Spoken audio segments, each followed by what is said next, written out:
ಎಲ್ಲರಿಗೂ the president of this inaugural session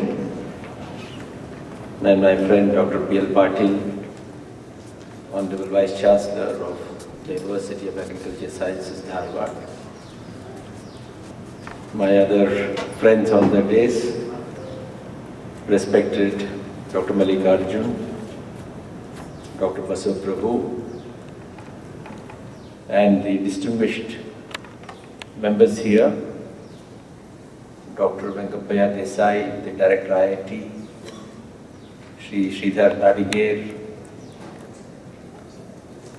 all the distinguished delegates to these 2 days of conference,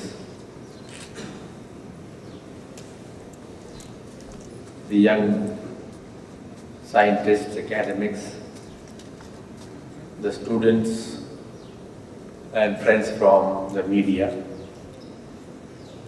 Once again, namaskar to all of you. Let us first jointly congratulate 3 organizing prestigious institutes of Dharwad city. The University of Agriculture Sciences, Dharwad, Dr. M.I. Saudati Vidyavartak Sangh, and the Multidisciplinary Institute for Development and Research. All these 3 located within 10 kilometers of radius have come together to deliberate upon a knowledge domain which is as wide as the ocean. Or if it goes beyond that, we can say as large as the sky is. It is in perfect sync with the vision of the Indian knowledge system. The vision of Indian knowledge system, a special cell established by the Ministry of Human Resources, Government of India, is to facilitate, promote and support interdisciplinary and transdisciplinary research into the knowledge system of our nation, from the past into the present and taking forward into the future. Normally, we always look at education as a compartmentalized system. One institution does not talk to another. Within the same institution, one department does not talk to another. But knowledge does not recognize this kind of partitions. As Gurudev Rabindranath Tagore said, we need to break the narrow walls which fragment our system, our thought process. So we are very happy that you 3 have come together. And each of you bring specialization, expertise in different aspects, in different domains. And your coming together will now help us to bring that required unity and integration of knowledge. And it will set an example for everybody else in Dharwad, around Dharwad, to create a corridor for effective and active partnership. And may you become a bright example for all others in India. This is what the new education policy 2020 is aiming at. To break all these fragmentations and bring together everybody, because knowledge is everything. So let us first give big claps to all these 3 institutions and their heads, including of course the President of M.I. Saudati Foundation, Dr. Savalgi is also here. To all of you, our big claps. Now friends, I don't know why I haven't called this. I think it's more a personal affection that you people have for me, because when you talk of Indian knowledge system, particularly the past, it is quite alien to me. But that is very unfortunate, that even people like me who have read so much formally are so much unaware of our own knowledge base. If any society or nation forgets its past, forgets its knowledge base, its history, is condemned for the present and the future. It is therefore very important that we recreate that interest in our past for the present and the future through required awareness.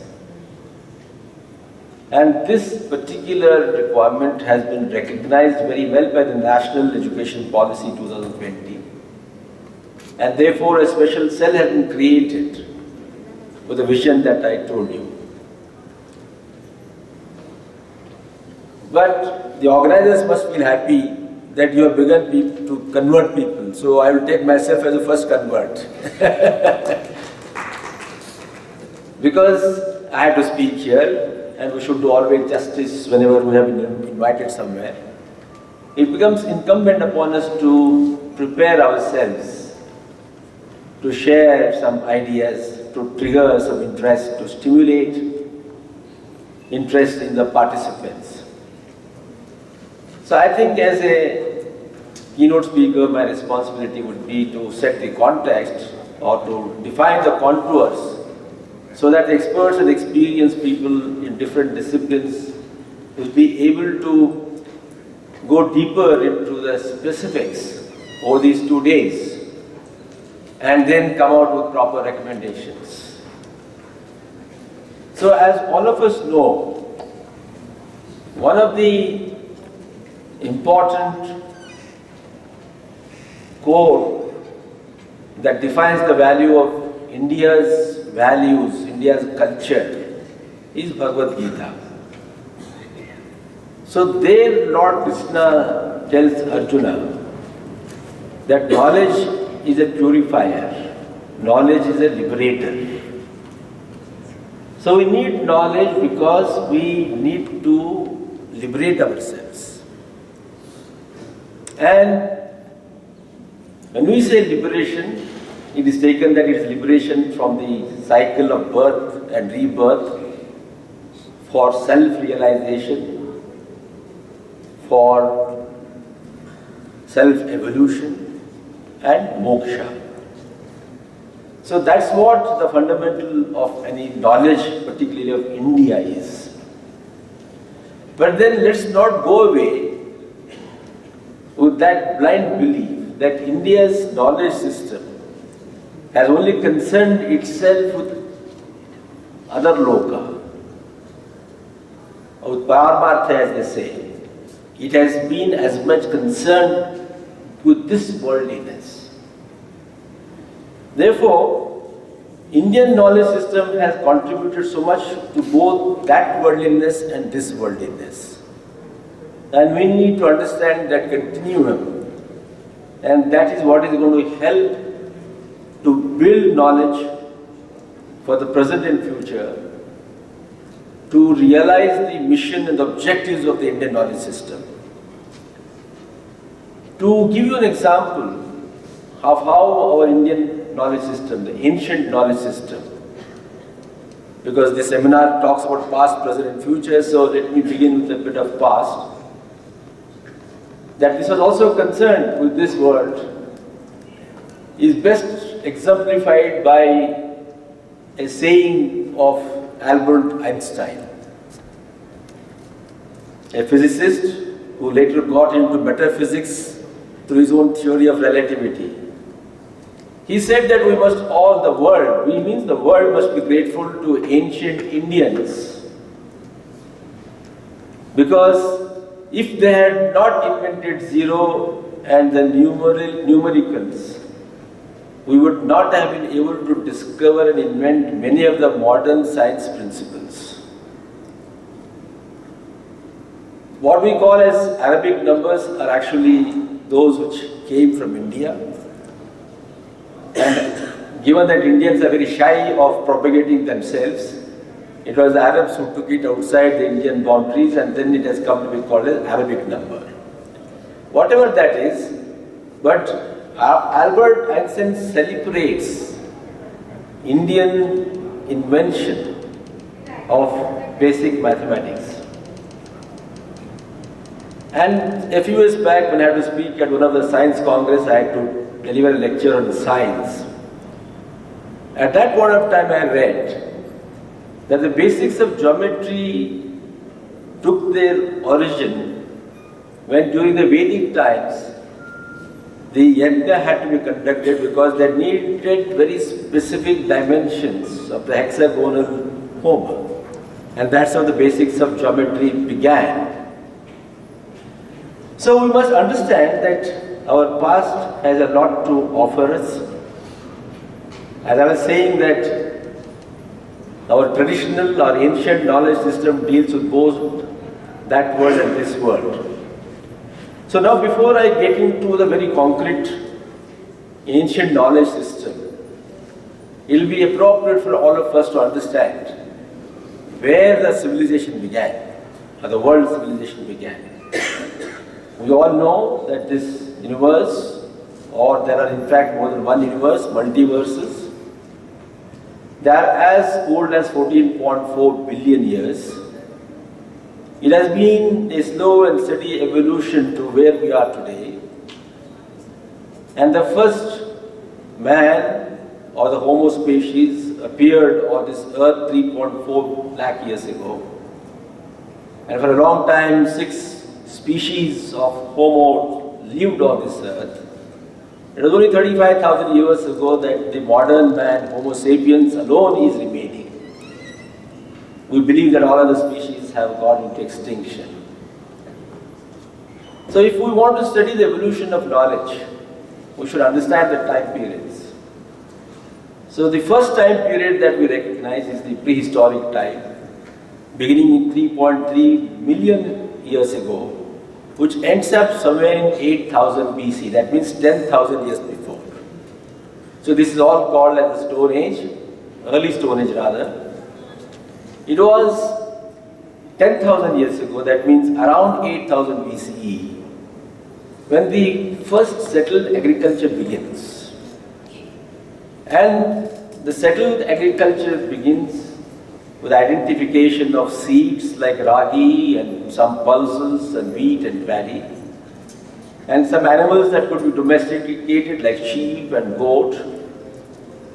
And there are 11 hotspots on earth where the settled agriculture began, and one of that hotspots is in India. So we are home to one of the earliest civilizations. That hotspot, of course, today falls in current Pakistan, on the borders of Iran, and what is called as Zagreb Mountains in Balochistan. But what began there spread to today's Uttar Pradesh, and we have found very concrete evidence of the early settlements in what is today called as Kabir Nagar district, Sant Kabir district in Uttar Pradesh. So if 8000 BC or 10,000 years ago or 11,000 years ago is the beginning of the settled agriculture, it naturally gave rise to settled civilization because there was food security. So now we have entered the later Stone Age, and over a few centuries, India became home to one of the oldest civilizations. And that is the Indus Valley civilization, which is also called as Harappan civilization or Mohenjo-daro civilization. When Mortimer Wheeler first discovered this in 1920, historian, we thought that it was only around Harappa and Mohenjo-daro. Till then we didn't know that our civilization was so ancient. We thought that our civilization began sometime in around 600 BCE was the time of Buddha and Mahavira. But with these findings of ancient civilization, the later discoveries have shown that it was covering almost the entire India. In the Britannica, I remember reading in our own library that there was a gold trade between the Mysore and the Indus Valley civilization during those times. It is a surprise. But then we moved from Stone Age to Bronze Age, and that Bronze Age is where this Indus Valley civilization aligns itself.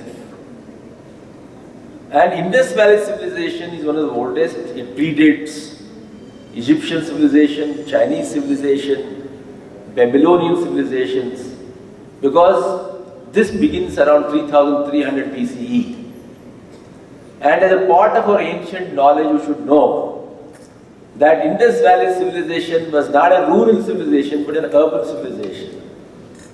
Today, in 20th and 21st centuries, when we consider urban civilization as superior to rural civilization, that it is an evolution and reflects the growth in science, technology, material development, knowledge, and so on. The fact that India's civilization begins with urban civilization is itself something that we should all be proud of. Today at Mohenjo-daro and Harappa, we have remnants of the most beautiful urban planning. It's very unfortunate that today India suffers from lack of urban planning, whereas it is the father of urban planning. We had very straight, geometrically laid roads which cut at right angles, underground drainage system, double-storied building, water bodies, and of course storage systems for grains. So there is so much to learn from that Indus Valley civilization. But then the documentation actually begins thereafter. So Indian knowledge or Indian civilization, which is categorized into ancient, medieval, and modern India, the ancient civilization, ancient history, which begins around 3300 BCE with Indus Valley civilization and ends at around 750 AD. That's a long period of ancient history. And it is during this ancient history period that the foundations of today's Indian civilization and culture have been laid. Following the Indus Valley civilization, we have the Aryans, which gave the foundations for what is called the Vedic system. Now, Indus Valley civilization, which began in 3300 and ends up around 1300 BCE, that means it was for more than 2000 years. It matured around 1900 BCE, and for 600 years, it was a mature civilization. That means it had reached the peak of its civilization. So now that we have entered into, we have crossed the Bronze Age, we have entered the Iron Age, which is the peak of the ancient civilization's time. And that metallurgy, for example, of that particular era stands even today as a shining example of what we had achieved at that time. If you look at the Ashoka pillar, which now stands before Qutub Minar and belongs to Ashoka Mauryan Empire, remains uncompromised in quality after more than 2,500 years. So it's a testimony to the metallurgical knowledge and skills of the ancient people of our great country.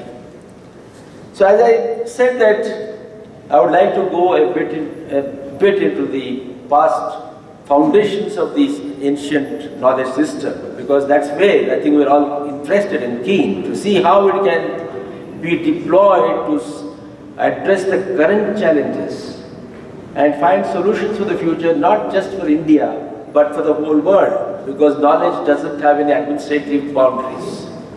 Just as we do not want walls between different disciplines, we do not want walls between the knowledge systems of our country and another country. There has to be a continuous give and take and diffusion. Therefore, friends, I will take some time, and as I said, I am quite a newcomer to this thing. So I will be referring to what I noted down during my research for this particular topic. So normally when we say literature, because any knowledge is converted into compositions or what is called literature. Literature is not just ordinary writing. Literature is writing in words, but particularly that word or composition is recognized in literature when it has a long-term impact. One weakness of India's system could be that rather than have documented literature, we have had oral systems of literature. Therefore, in our context, we need to redefine literature to include compositions and oral transmission of that knowledge from one generation to another generation. So, as I said that if our foundations of ancient knowledge begin around 5,000 years back, India has an unbroken continuum of 5,000 years of transmission of ancient knowledge which continues to live today. We're all aware of Chanakya, his Arthashastra. Whenever we talk of Chanakya, we only talk about a very limited system, knowledge system. We talk about his military strategies, or we talk about the economic aspects of it. But it would help us to know, because it helps us to understand the knowledge system, that Chanakya divided the entire knowledge system into 4 categories. One he what he called as Anvikshit, which is nothing but what we understand today in the contemporary system of science, including logic and philosophy. That is the first categorization. The second category he talked about was Trai, that is the traditional knowledge as contained in Vedas and all other following things like Vedas, Upavedas, etc. The third one is very important, Varta. That means it related to economic dimensions, including agriculture, trade and commerce. So this itself shows that, we were not only concerned with the other world, but also concerned with this world. And the fourth one, Dandaniti, that is what means governance, public administration, day-to-day routine affairs. So Chanakya divided the entire fund of knowledge, the corpus of knowledge into these 4 systems. And it would be very important for us to understand this, because then we'll be able to appreciate even today's knowledge and how to deploy that past knowledge for the present day challenges. So now, going further deeper, let's know, because many of us get extremely confused when people say what is Veda, what is Purana, where does Mahabharata stand. But I think as a student of modern science, it would be my duty to put it in a little structured manner so that now the novices, of course I know there are experts sitting here, but youngsters, particularly students and all researchers who want to get into this, will be able to appreciate when we structure it. So the entire composition of India's past knowledge can be categorized into different domains. And the first most important domain is the Vedas. We know that we have about 4 Vedas. We have Rig Veda, Yajur Veda, Sam Veda and Atharva Veda. The details I'm sure over these 2 days you'll get to learn. Then the second important one is the 6 Vedangas. And these have a very important thing that you should understand. One is Siksha. That means it deals with the phonetics. As you know, since we had oral transmission of knowledge, Vedas were orally transmitted and they had to be extremely religiously followed, so that there was no compromise in the fundamentals. So this particular Siksha deals with phonetics, so that one who was transmitting orally was adhering religiously to the basics. The second one under the Vedanga is Kalpa. It has large number of Kalpa Sutras, which deals with various rituals. Let us say, for example, how do you build an altar? So the sutra, that means the theorems, as you have in geometry, for example. So all these basic theorems were set there. And the third one is Vyakarna, grammar. So this is very important, because when we talk of grammar, today in the era of technological revolutions, we have forgotten the grammar. Whether it is Kannada or English or Hindi or any language, most of us have begun to compromise on grammar. But grammar is very extremely important. And when you talk of India's grammar, the one name that comes to mind is Panini. Because Panini was a person who consolidated the roots that had evolved till his time. In fact, there were many grammarians before him, but Panini comes to our mind because he codified all the rules of Sanskrit into a manageable number of sutras and made it easy for people to learn Sanskrit. And we can all follow that. And then next one, of course, what is called Chandas. It deals with the tradition of material compositions. I'm trying to reiterate that many times I understand of our Hindu religion or ancient Indian culture or today's syncretic culture as influenced by one religion and another, as to mean that we are always concerned with moksha. No. Indians have also been concerned with a good life on this earth.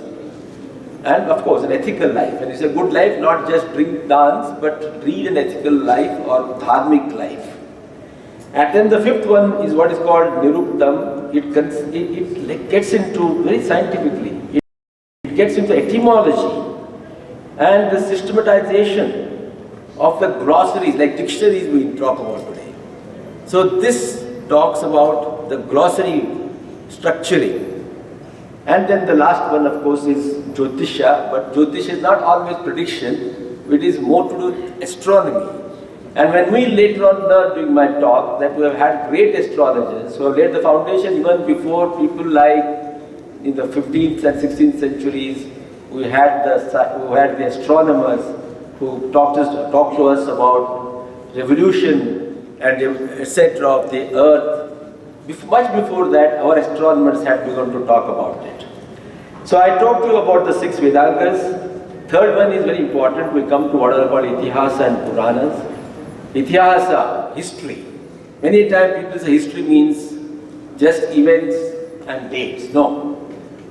Itihasa goes beyond dates and events. When we just say Itihasa means just as it happened. That's the exact translation of history. Itihasa means as it happened. Okay, that means it just puts things as it happened. And in our system, Ramayana and Mahabharata are the biggest historical documents. And so they are not just mythology, but they are also historical documents. And along with these historical documents of Ramayana and Mahabharata, many times Mahabharata, which is a corpus, which is the major epic in the classical times of the world, not just in India, because it has got 100,000, 1 lakh verses. Very few people have written such a huge corpus, and that has actually triggered interest to 21st century. I mean, in our own Karnataka, we have Poem to interpret Ramayana in his own way. So it has triggered interest in Telugu, Tamil, Kannada, Hindi, Maithili, everywhere. So we have had this Ramayana and Mahabharata and Puranas. We are all aware, Vishnu Purana, Bhagavata, there are several Puranas, but these are also part of our ancient knowledge system. And then fourth one, important domain is Dharma Shastras, where we have got Manusmriti, Yajnavalkya and so on. There are different Smritis, because see, Shruti and Smriti are also very important. Shruti is what is revealed, that's what we believe, because it's oral tradition.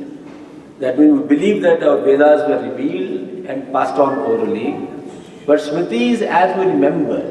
Okay, so Shruti and Smriti are also the two basics of our ancient knowledge system in knowledge sharing. And then the fifth one is what is called Darshana. Many a time when we say Darshana means Darshan, Darshanik we say in Kannada or Sanskrit. That means he is a philosopher. But here, it is more than just philosophy. It includes vision. It includes a thought process. So it is, when you say Darshana in the ancient knowledge system, it is philosophy plus something. So that we need to appreciate because it defines the system of thought. It defines the system of thoughts. And then, under the system of thought, we have had both orthodox and heterodox systems. So I'll not go into that, but it is important for us to understand at least the orthodox systems. When we say orthodox system, what it means that it considers Vedas as relevant sources of knowledge. The heterodox system does not consider Vedas as the original source of knowledge, but for India's knowledge system, this orthodox system, or what is called Astik Darshan, is very important, and it consists of 6 things: Nyaya, Vaisheshika, Sankhya, Yoga, Purva Mimamsa and Uttar Mimamsa. So these are all very important because we keep using this at odd times and different times. So I think these things should get clearer over these next 2 days because they lay the foundation of science. And I will give you some examples as I go ahead. Okay? So now, as I was saying that, that there has been a continuum, not that we lost it somewhere despite the checkered history of India over the last 2000 years. Last 1000 years in particular. I was reading a research paper by a professor from the United States who has published a paper on the knowledge system of India during the pre-colonial times. If you take the Britishers colonized us in 1800, their rule begins in 1800. In 16th and 17th centuries, what was happening in India? Very interestingly, he writes that the literature across the domains of science, social science, etc., that was being created in India was more or less parallel to what we call a period of Renaissance in Europe. While the European Renaissance, which is recognized to have begun in the 13th century and given rise to modern Europe, we think that at that point of time, India was stagnating. It is not so. There was creation of new knowledge, particularly in certain centers like Banaras, and there are many other destinations, of course. But we need to study more. And there was an influence of Sanskrit and Persian on one another and each other. But there was a creation of knowledge.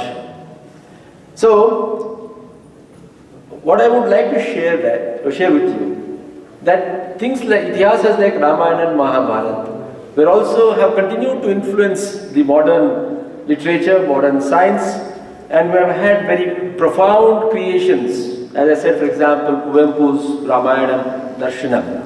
Mahabharata has been created in Telugu, in Kannada, in the modern times.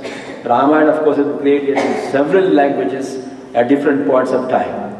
More importantly, we should also understand that Buddhism and Jainism were also influenced by the Puranas.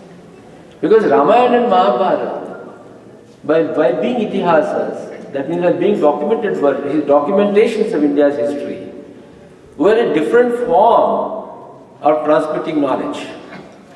They were able to influence a common man who didn't have much access to higher education of Sanskrit, for example, because the way of life, the dharmic way of life, was being communicated to the commoners through a story form. And since Ramayana and Mahabharata are single story epics, and each of them had plots and subplots, they could teach several things to all sections of the society, and they continue to teach us. So likewise, Buddhism and Jainism also learned from these Puranas, these Itihasas, and in fact they have created a large number of own documents, and some of the important documents created on the lines of these Puranas by Buddhists and Jains are what is called Harivamsha, is one of the important one. Then Jataka Katha, we keep reading about Jatakas, is one of the creation influenced by this Itihasa and Purana. Then Mahaprana. So there have been several influences to make us feel proud that knowledge was never stagnant. It was continuously there, but sometimes it was very effulgent and sometimes it may have been a little dull. Okay. So now the fifth important category of our corpus of India's ancient knowledge system is what is called Dharma Shastras. To just say briefly, the first one is Acharya. That means it lays down what are the daily do's and don'ts Let's say, for example, you need to meditate, you have to do japa. How do you do it? That means it lays down the sutras. Then second one is vyavahara. Then how do we live our life? Do I cheat somebody?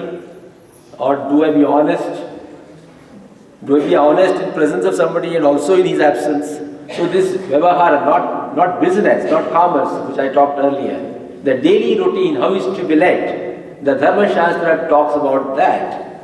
And then third, it lays down the third condition of what is called prayashchitta. In Kannada also the same word we use, right? Just as we use in other language. The importance of prayashchitta is that today's, in the modern world, there is a system of criminal justice system. You are not supposed to commit a theft, you are not supposed to commit a robbery, you are not supposed to hurt anybody. If you do that, then there is a law to catch you. But in ancient Indian knowledge system, which is a part of culture, it lays down that responsibility on the individual himself. That if you have deviated from your ethical or dharmic way of life, what prayashchitta you do? For example, in Christian world we hear that on Sundays they go to the church and they confess. Here in the Hindu system, or let's call it Indian system because it is relevant to everybody, not one community, to all communities, and India belongs to every community, and India is the brightest example of pluralism. So this prayashchitta, it suggests remedial measures. For example, it may say you have to go upvas because you have done something wrong. It may just simply say you don't sleep for, you have a jagar because you have done something wrong. So here, not just a social auditing, not just a structured criminal justice system, but a self-regulation is a part of that system. So these are all something, how do we bring it to the modern system for leading an ethical life? And then of course, it also has a system of danda, that means it lays down certain punishments if you do not correct yourself. So this is all about Dharma Shastras. And then we have got finally the sixth system, which is called Nyaya. See, Nyaya is one of the darshan, is one of the systems of thought. This is very important for scientists to understand. Because modern science, as we all know, is supposed to have begun in Europe, sometimes around 13th century. But we are saying that science has been there from the beginning. The farmer who first found the seeds that could be sown was the first scientist. The farmer who domesticated the animals from the forest was the first scientist.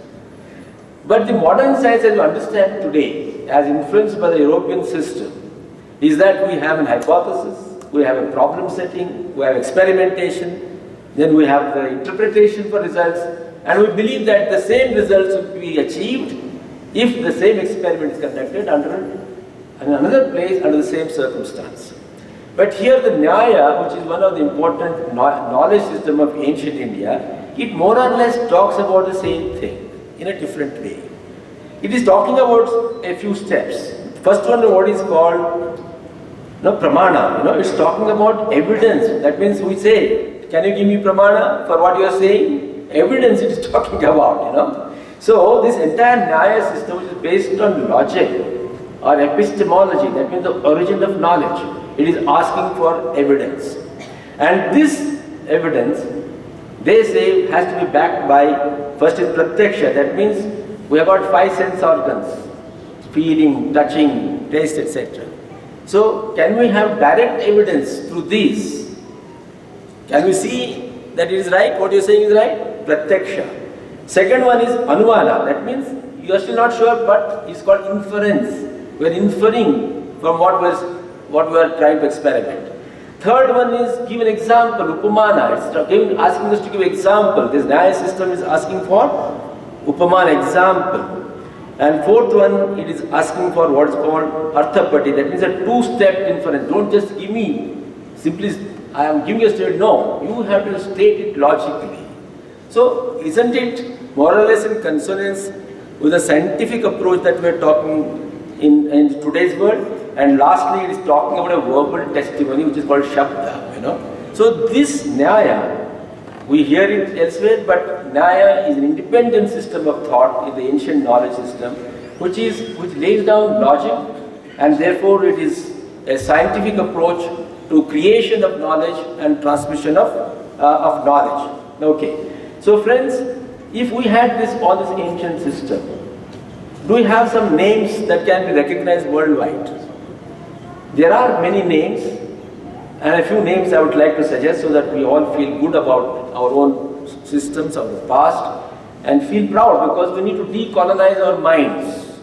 We were psychologically castrated. We thought that we are no one, and therefore the Britishers came and said, as Winston Churchill, that arrogant, haughty man, said, that it is white man's burden to civilize Africa and Asia, without realizing that Asia, and India were civilizations much before them, and there is so much of corpus of knowledge.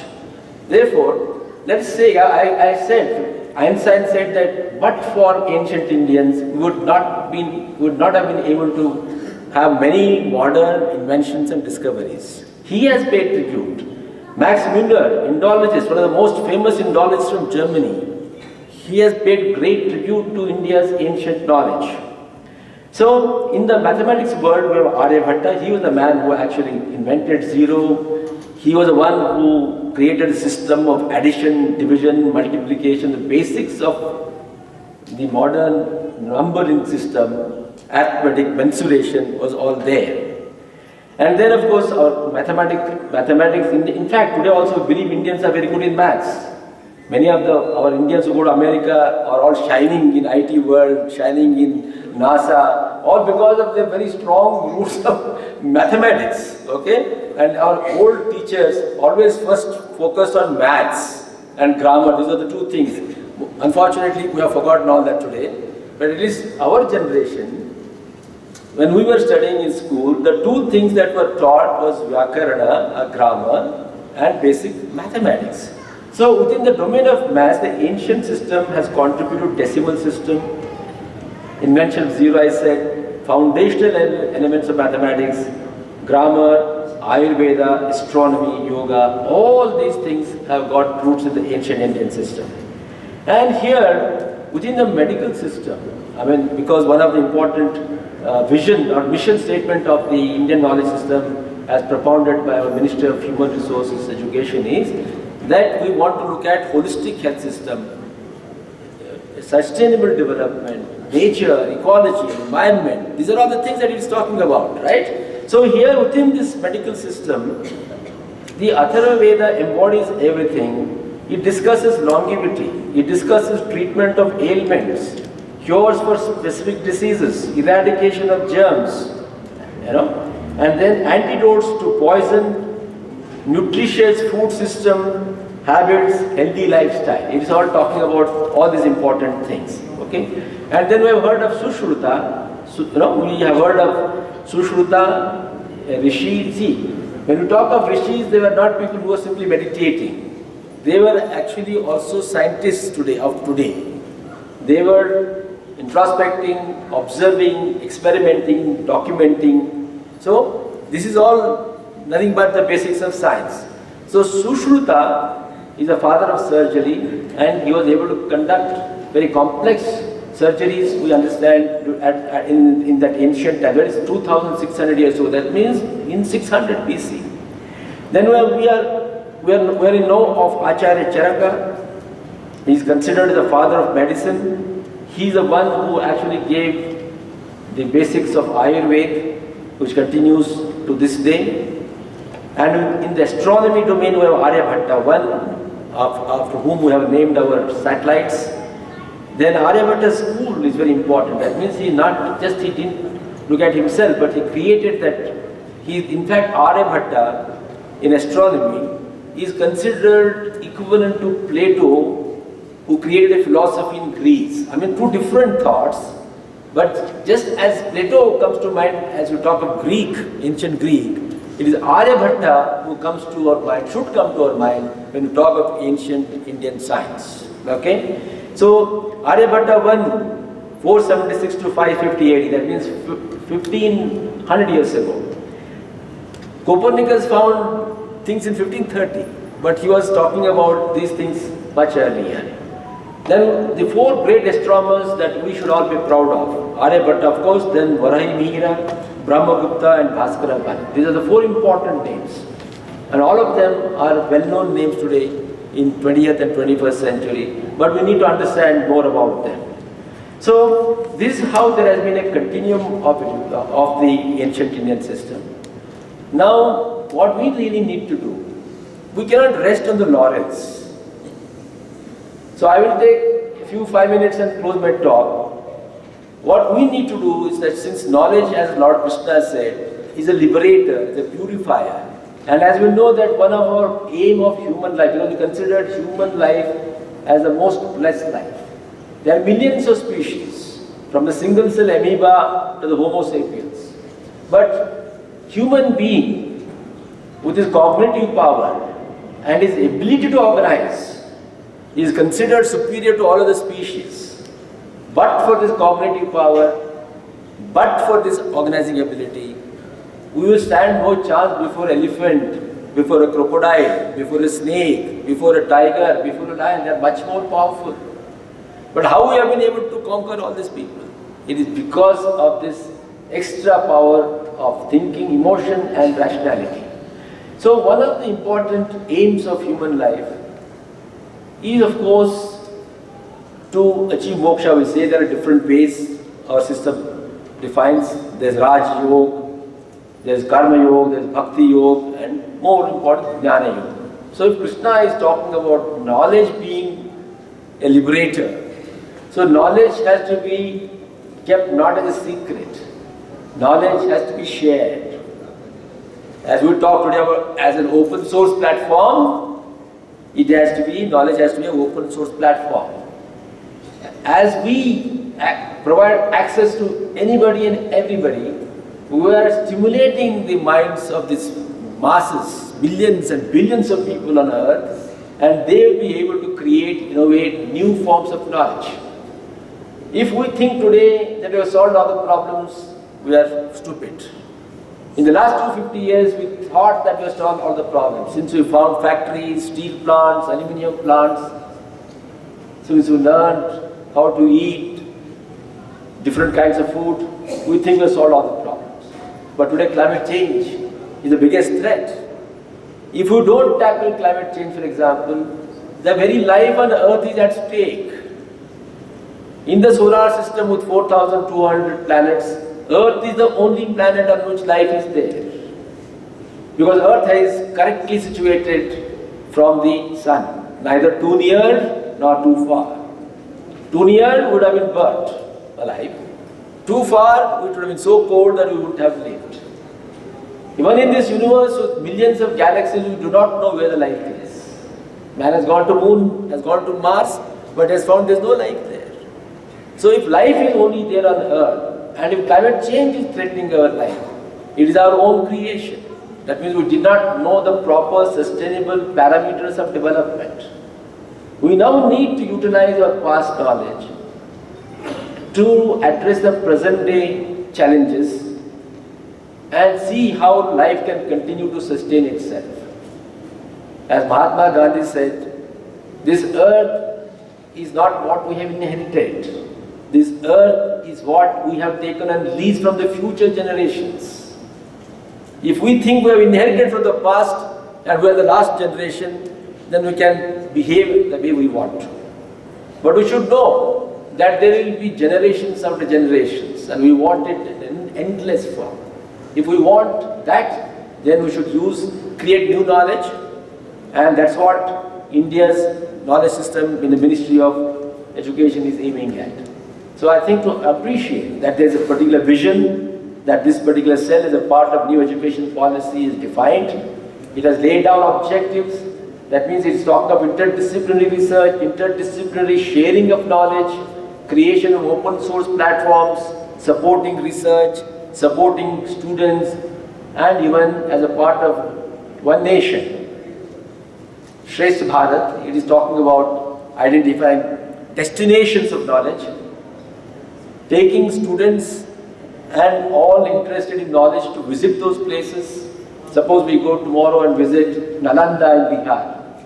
We will know what our ancient university was. Or if we go to Takshila, which unfortunately not in India today, but at least we will know what our university was. When we go and see these destinations, then we will be able to appreciate it better because we believe in evidence, pratyaksha. We know that there was a strong root of knowledge and we will be able to deploy that for future. Just to give a personal example, when I was a collector in Kalahandi in Odisha state, I thought of creating a district museum because one day I went on a tour and found a huge temple which had fallen down. A huge statue of Lord Shiva was there. Seeing that, I thought, now, why is it being wasted here? Let's create a museum. Then I gave a call to our people in Kalahandi, all those who have got some ancient literature, because whenever I used to go on tour and visit some homes, I used to see a lot of these Tadapatras, palm leaves. Can you believe hundreds and hundreds of those from different villages were brought by the people and given to me. So there is so much of knowledge which is hidden in different places. We need to recognize that. We need to document that. And luckily today we have the information technology which makes it easy for us to digitize it and share it more commonly. So whether it is agriculture, whether it is medicine, whether it is welfare, whether it is health, whether it is metallurgy, whether it's physical science, social science, classical science, including folk forms, etc. Everywhere we have a lot of fund of knowledge to dip into and recreate a new knowledge, not just for India, but for the whole world. So I'll stop here. I've taken a lot of time. I'd like to thank you for listening to me patiently, and thank you very much for giving me this opportunity to read and myself understand and share with you. Thank you very much. Namaskar.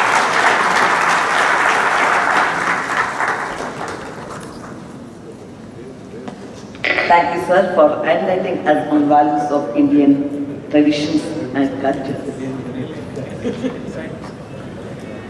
Now, President